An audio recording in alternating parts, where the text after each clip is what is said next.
What was behind the name Zandisile? Okay, Zandisile at first. Zandisile means the one who, like basically the one who multiplies herself. Oh, you were multiplying yourself. Yeah, the one who multiplies herself. Right? Yes, you did. And I wrote that song for my daughter, Zazi. When I found out I was pregnant with her, I panicked. I mean, I was young. I was 22 when I found out I was pregnant. Yeah. I was extremely young. So I was in a huge panic. I mean, in a new city. What were you doing? Where's it? The first thing like, what are you doing? So I was really freaked out. So that night I go to bed. I'm like, what am I going to do with the child? I don't want to tell my parents. And then that night, I dreamt of a song. Welcome, friends, lovers, and enemies of City Press. We are hanging out with Simphiwe Dana today, who is actually celebrating the milestone of her 20 years in the music industry. Ni ready? Okay, so I'm gonna start by circling back to Zandisile. Your first album, it goes platinum. It wins multiple awards. Were you ready for the album actually blowing up the way that it did? When you ready? No, not even close. Not even close. I mean, I came to Joburg. I believe that I still had not found myself as an artist. I knew I could sing and I was passionate about it, but the composing of music part of things, I knew nothing about that because I hadn't tried. I hadn't really tried. So I came to Joburg and, I just did not fit in all the genres of music that were popular at the time. I did not fit in. And then a number of things happened where now I finally found my tribe, and then I knew, okay, I'm going to write like me. Yeah. How I grew up, the environment I grew up in and how it has shaped me. I will tap into that so that I can be myself. And so I had I just felt people would not understand this song because it was very different to what was mainstream at the time. But I was just happy that I could express myself. And having signed with Galo, I was very lucky that they gave me a really good contract for a newcomer, someone who had not, really, been anywhere. Yeah. I got a really, really good deal. So I had enough money to put into the project for it to be the way that I wanted it to be. I also had the freedom, artistic freedom, over the work, how it should be and how, which producer, this and that. I had all of that. The decision making. Yes. So when the album came out, and literally I was in a daze. I think the whole country was. Actually. No, literally I was in a daze. I was saying earlier that I'm a very quiet and private person. I stay home. You won't see me anywhere unless I have to be there. Yeah. So now, all of a sudden, I have to do interviews. I have to appear in front of people, and I'm just wide-eyed in front of the cameras, what just happened? Overnight, I'm almost I've become someone important. Yeah. And as someone who's a wallflower generally. It took me a while to get used to this new pace in my life. Yeah. And I was quite proud of myself. My mom was very proud. Rightly so. Yes. It was good, Rachel. It was good. And just generally, to be able to live your life, doing what you love, to make money, it's a blessing. It's a huge blessing that I do not take lightly.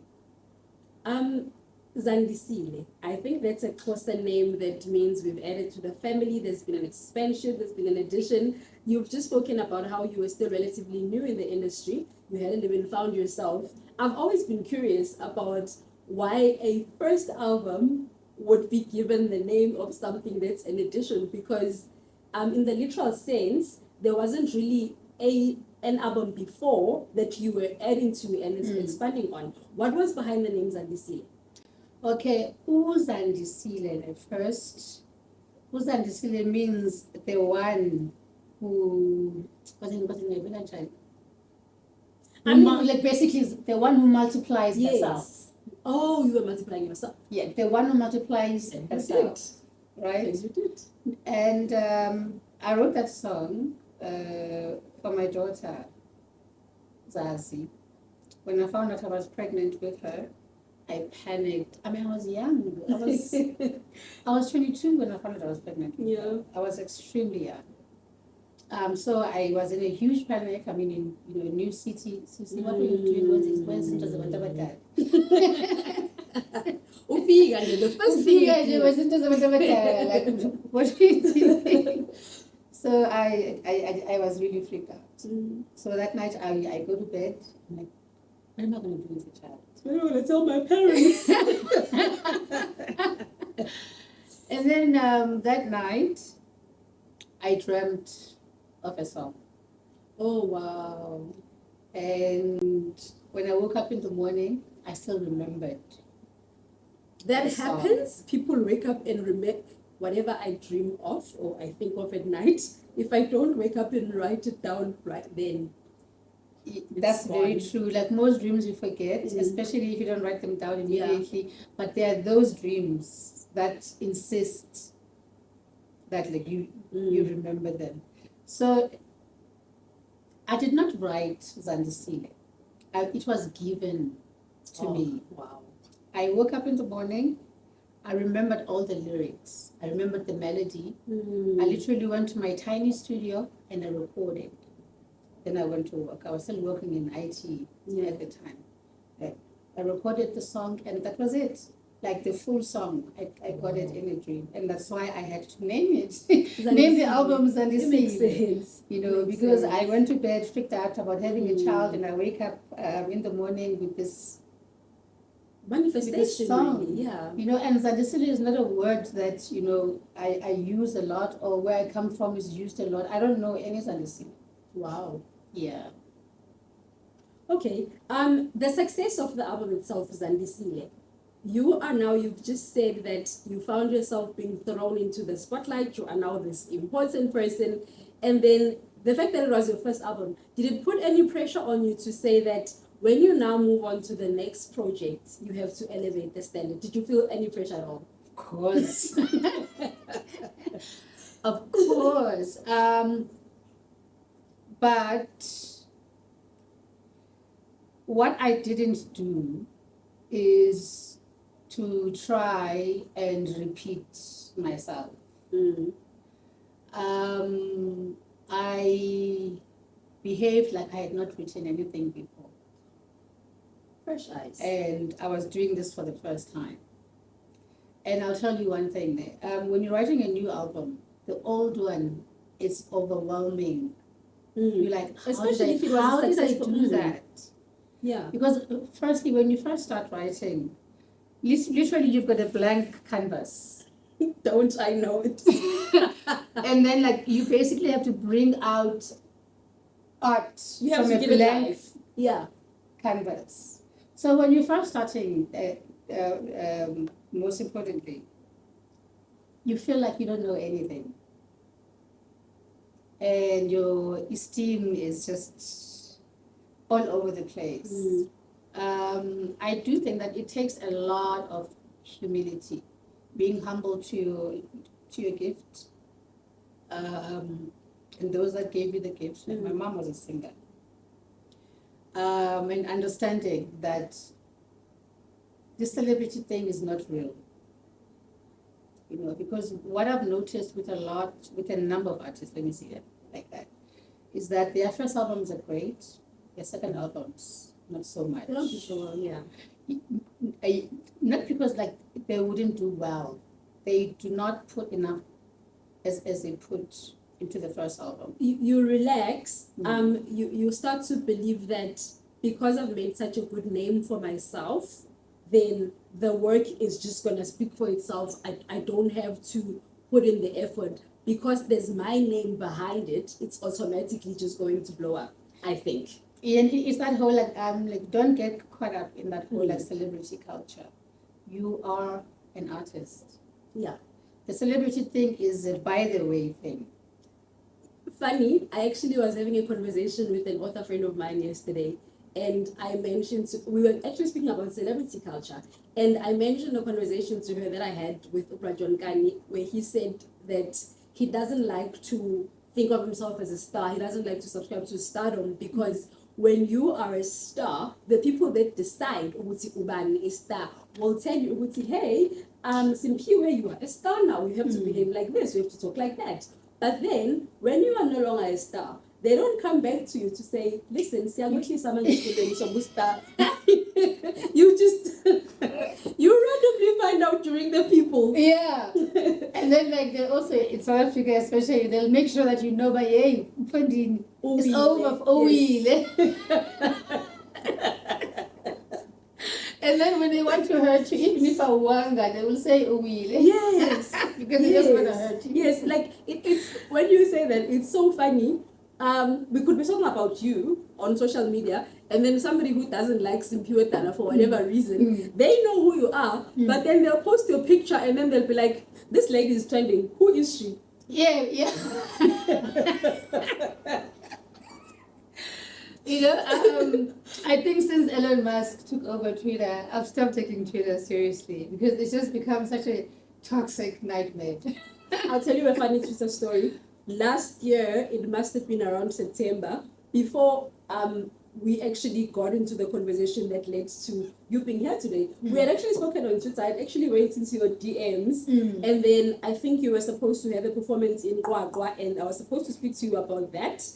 And then life happened, I got distracted, forgot to DM you again about Gwagwa, and then I was like, Ish, how do I now fix this mess that I've made? But it's fine, we're here now. Everything in its right time. It aligns, it aligns. Okay, so let's go to your 20th, the 20 years of you being in the music industry. Yes. What is the concert going to look like? How have you curated it? I know that it is said that you are going to be performing alongside more than 10 other artists. I can't remember the exact number. I think the band is about 10 people, because we've got a horn section, we've got the backing vocalist, and then we've got the rhythm section. So I think in total it's about 10 people. And now, you know, unlike Moya, where there's also dancing, there won't be any dancing. We're just going to be singing our hearts out. And what I want to do is to make sure that the songs that people that follow my music love, you know, and they've got stories about, you know, the songs that they'll tell me about, oh, this song, it comforted me when something like this was happening, and I'll never forget. I still love this song till this day. I still play it when I feel a certain way. Like those songs that matter to people that have supported me all of these years. We'll make sure that we literally try and cover the whole catalog. Like even if like we like make others like, you know, a quarter of a song, we perform that part, and like a medley of sorts. Yeah. All right. Before I go to my next question, big up to Billy Munama. I actually saw you at, I can't remember for the life of me if it was My Bui Africa or if it was... It was My Bui Africa. Oh, you were so beautiful. Oh my God, she was absolutely stunning. Yeah, okay. Actually, no, not shout out to Billy Munama only. Shout out to your stylist. Yes. Tintili is my stylist. Any relation to Tintili, the writer? Yes, they're sisters. Oh wow, okay. and since now, like you've gotten into that, I used to live with them. Oh wow, when I was doing matric. Wow. I lived with them in Tata.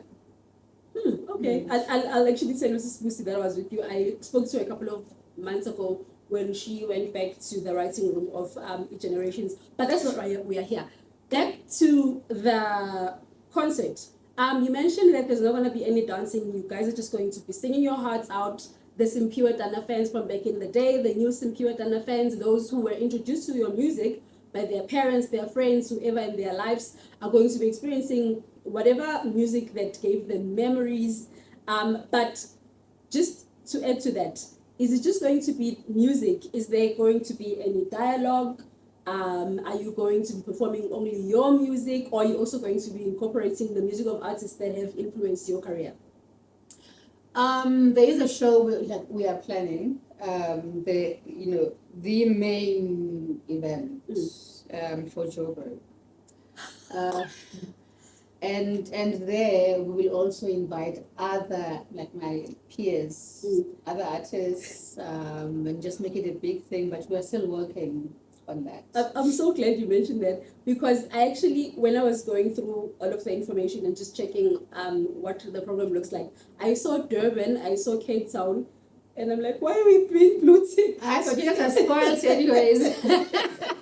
I live in Joburg. Let me guys see me all the time. How can you not? How can you not perform in Joburg? I was so worried. What is happening? No. We are organizing a special show for Joburg because this is where my 20 years began for you. Of celebration. This is why I celebrate, because of this place. Because of how your career unfolded in Joburg. Yes. I see. I hear you. Okay. And you've just mentioned that the program in Johannesburg, you're also going to be inviting some of your peers. Are you in a position to speak about that right now? Or? No. All I wanted to just make you guys see is that no, I'm Oh, wow. I'm planning something special. And once it's planned properly, then I will make an announcement. I'm going to need all of my readers to please get your friends and families and enemies to start reading City Press and following us, because Simphiwe Dana is going to come back in a few weeks or a few months to discuss the Johannesburg show. Yes, I will come in. Just put it on the No, spotlight. okay, only if you put me on the front page. Ooh, we don't print anymore. No, I know, but I'm saying, and okay, hang on. How does it work online? Don't you have like a front page online? We don't. Oh, I see. Okay, so that has changed. Okay, anyways, I'll come back. But I mean, there'll be a poster. Okay, that's great then. Let me be on the poster. We will get you on the poster. Okay.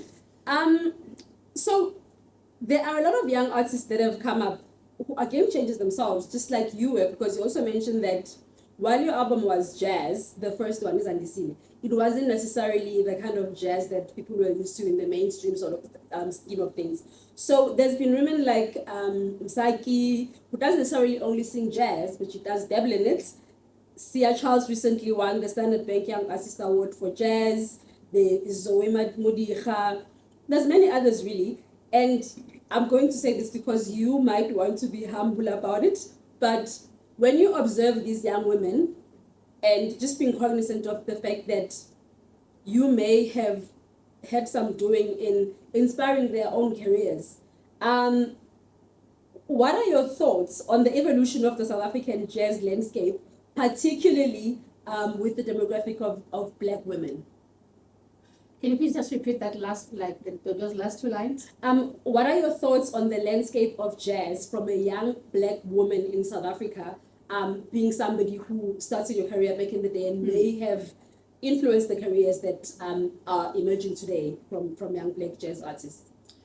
Okay. So we fall under, you first have to go back and understand the roots of what is called jazz, right? Because when I listen to jazz instrumentalists, and then I look at my music, I understand why it's called jazz. But for me, it's Afro soul, you know. But the origins of jazz is soul. Yes, blues and soul. Yes, the origin of jazz is literally the 6/8 rhythm. The origins of jazz, when you listen to the bass line in American jazz, very African.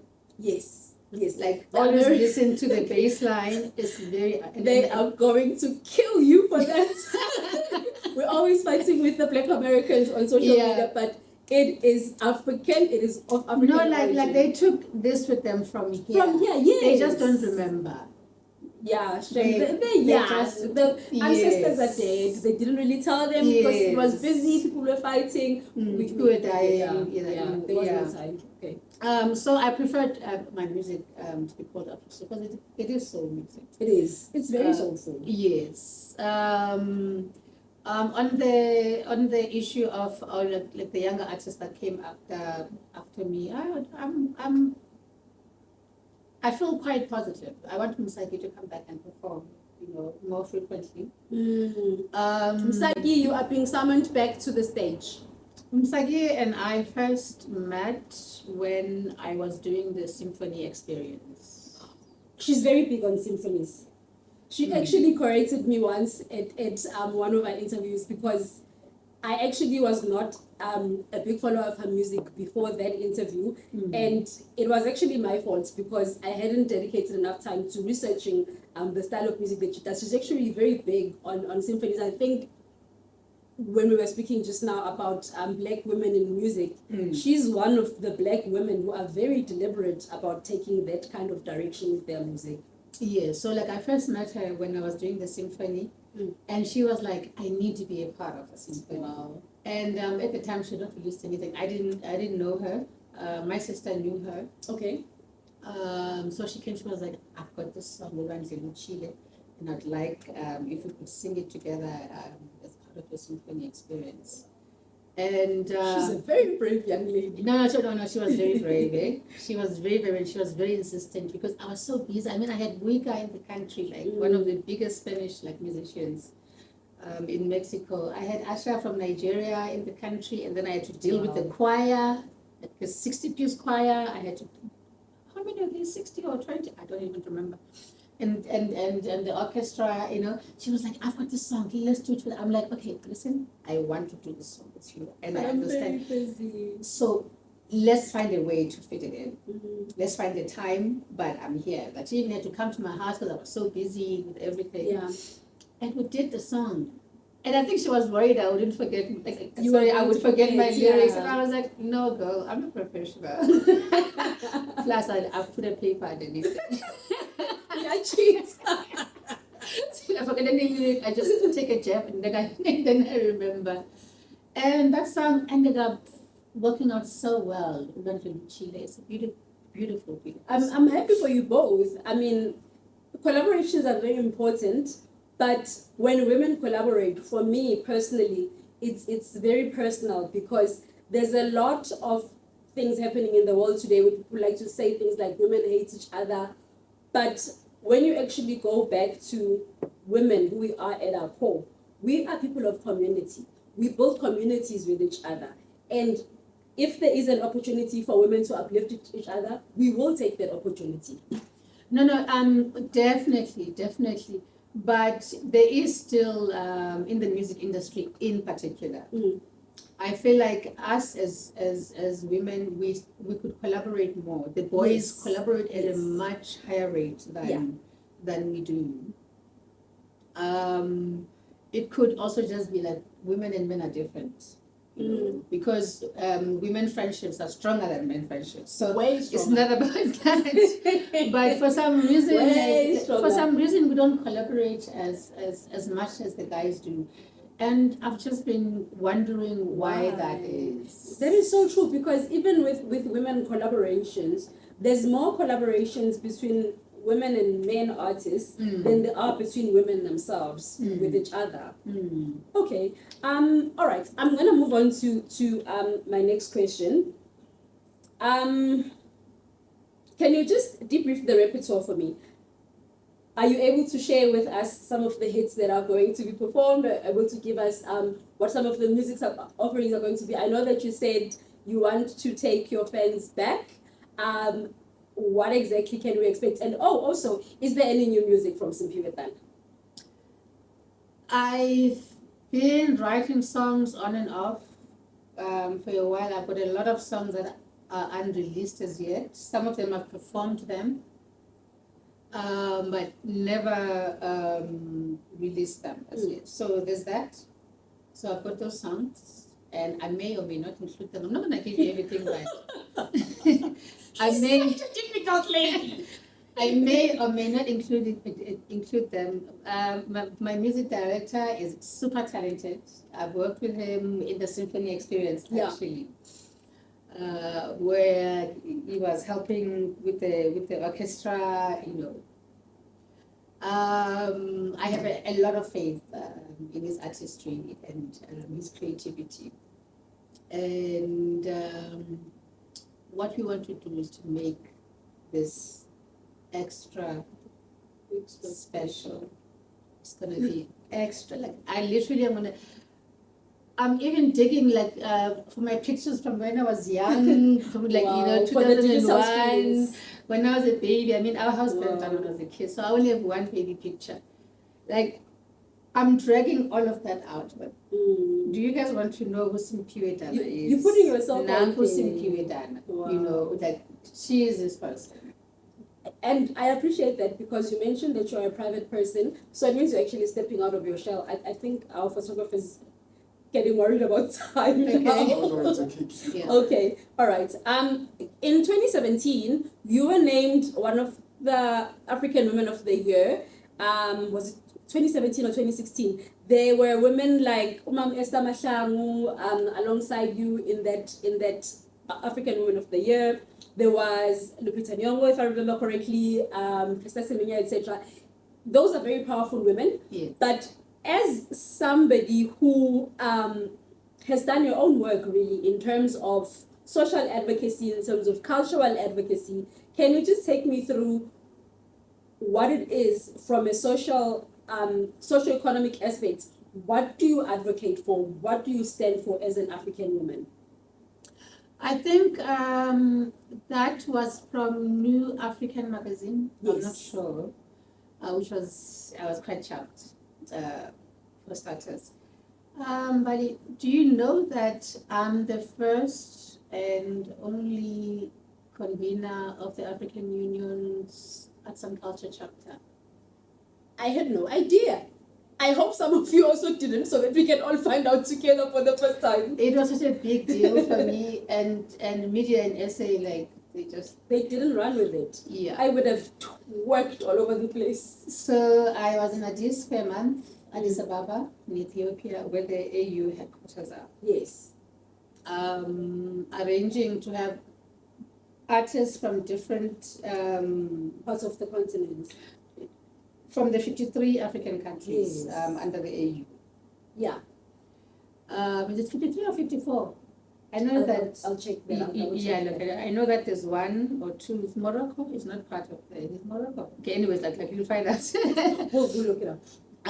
So we then got creatives, maybe let me say creatives, but it's artists, creatives and artists, same thing, like writers, book writers, authors, photographers, authors, yes, photographers, painters, musicians. So it was performing artists, it was visual artists. It was everything artistic, just the creative sector.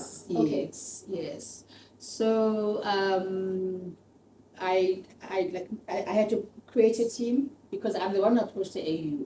When I approached them, I said to the AU, one of the biggest mistakes that you are making is not using the arts to unite the continent. Which is very weird because I keep making a lot of reference to Ubab Jongai, but in one of our other interviews, he mentioned something along the lines of during the struggle for liberation, when world leaders were meeting in boardrooms, were meeting to discuss the affairs of the world, who was to be sanctioned, what deals were to be made, which countries were going to be collaborating, he said they were not quoting politicians.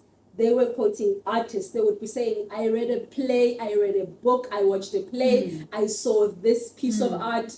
And those are the kind of things that when you say that you felt that the African Union was not using the arts to its full potential. It's very tragic that the arts have always been a space of protest. They've always been a place where some of the most difficult conversations really that we cannot have as society, they have a space in the arts, they get a voice in the arts. Because artists are watchers, they're observers. And they give a voice to things that don't necessarily have a voice. So it's very tragic when people that actually have power, that have those platforms, don't take advantage of this and use the arts for exactly what artists. Now, I mean, art is a universal language. Yes. Right? People do business with people they trust. Right? And where artists fall in is that they make the people of a different culture fall in love with your culture. Yes. Right? Yes. Then they want to know more about where you come from. Right? And then perhaps you come and perform in their country. And then like they feel like you are one of them. They want to know more about your country. And then they're like, oh, actually, like, you know, what we heard about this country, like, it's not true. These people are our people like us. After that, it becomes easier for business people now to talk. It's like, oh, okay, actually, South Africa it's a nice country. Botswana is a nice country, etc., etc. Maybe we can do business. And the example I made was that, for instance, we don't need to go to China to ask them to come and build railway tracks like in Africa. If South Africa can do it, then get South Africa. If it's Angola, give that money to Angola. Don't take the money outside of the continent. Yes. I hear you. Yes. But like the only way we can do that is if we start uniting. And we can only unite if we trust each other. And that's where the arts. You're saying you've been the only person who's done that so far. So does that mean that after your role in it had been completed, then the African Union didn't take it forward? Within the African Union, there's a lot of infighting. Factions everywhere. There's a lot of infighting. I have a feeling that that document that us as African artists wrote, those guidelines, are gathering dust somewhere, you know, which is quite sad, you know, because these people came from all over the continent to Addis to write that chapter. So the African Union is not united.